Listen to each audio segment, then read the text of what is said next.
Sir knockout जो product है हमारी उसका डोज क्या रहना चाहिए सर स्प्रे के अंदर। नॉकआउट का स्प्रे में 1 ml पर लीटर पानी के घोल के हिसाब से स्प्रे करना चाहिए और इसको इसी डोज पे ही स्प्रे करना चाहिए हमेशा। और सर समझ लो नॉकआउट को जो जीवात रहती है हमारे पौधे के ऊपर तो वो जीवात जमीन के अंदर भी सर्वाइव करती है। तो क्या नॉकआउट को हम जमीन के अंदर भी अप्लाई कर सकते हैं कि नहीं। ये इतना इम्पोर्टेंट और महत्वपूर्ण क्वेश्चन है, ये लोग अगर समझ जाएं कि इसका रूट कॉज क्या है। इनफैक्ट आपको नॉकआउट को मिट्टी में जरूर डालना चाहिए। 100 ml से लेकर 250 ml पर एकड़ पर वीक हर हफ्ते डालना चाहिए। आपकी ऊपर के स्प्रे के जो नुकसान है वो काफी हद तक कम हो सकता है। और सर जो नॉकआउट के अंदर जो 4 प्रकार की जैविक फूग या जैविक बैक्टीरिया है वो कौन कौन से इंसेक्ट के ऊपर काम करता है मेनली। मिली बग, डायमंड मैंगोथ, caterpillar, sucking pest, red spider mite, thrips, aphids, scale insects, leaf miner. Insects तो लगभग सारे ऑलरेडी कवर हो चुके हैं क्योंकि ऑलरेडी साइंस ने ये प्रूव कर दिया कि ये काम करते हैं। अब हमको सिर्फ क्या करना था, हमें उसका सही प्रोडक्ट बनाने पे फोकस करना था, सही इस्तेमाल करने पे फोकस करना है और उसको सही टाइम पे एप्लीकेशन करना है। और सर नॉकआउट जो प्रोडक्ट है वो मित्र कीटकों या मित्र जीवात को इफेक्ट करता है कि नहीं।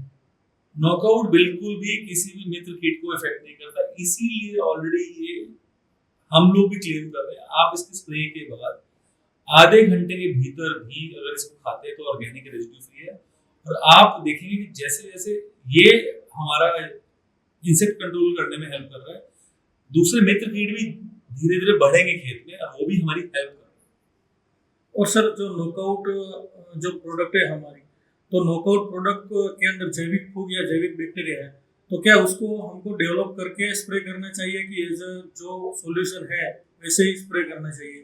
हंटिन ऑर्गेनिक्स ने एक छोटी सी बात समझाई थी, जो भी ये बैक्टीरिया और फंगस हम दे रहे हैं नॉकआउट के अंदर वो सब एरोबिक बैक्टीरिया और फंगस हैं जिनको अपने मल्टीप्लिकेशन के टाइम पे हवा की एसेंशियली जरूरत होती है।